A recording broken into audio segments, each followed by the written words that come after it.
The first time I ever laid eyes on a Boyd stock up close and personal, I have to admit that I was both intrigued and hooked.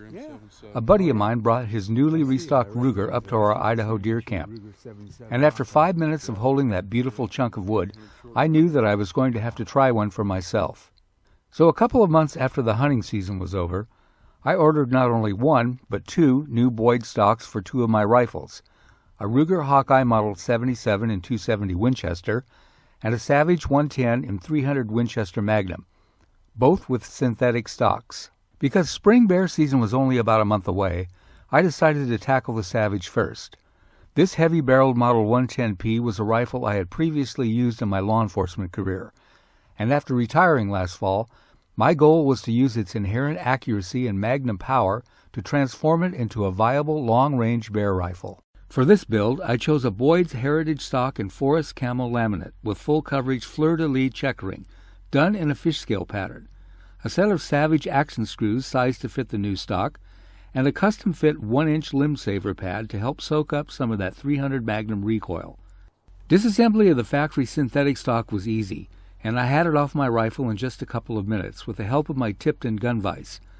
Having a stable and secure work platform really aids in this process. Now it was time for the moment of truth, seeing if my nearly 25-year-old rifle's barreled action would literally drop into the new stock, as Boyd's advertises. And much to my great joy and relief, it did, although Boyd's does state some rifles may take minor fitting with hand tools.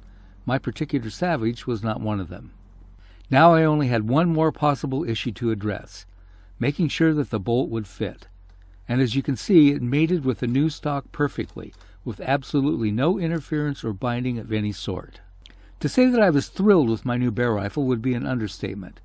This Boyd stock is not only beautiful, having instantly replaced the ominous black tactical look of the rifle with the warmth and artisanship of custom-crafted wood, it has also increased the weapon's functionality as a hunting arm.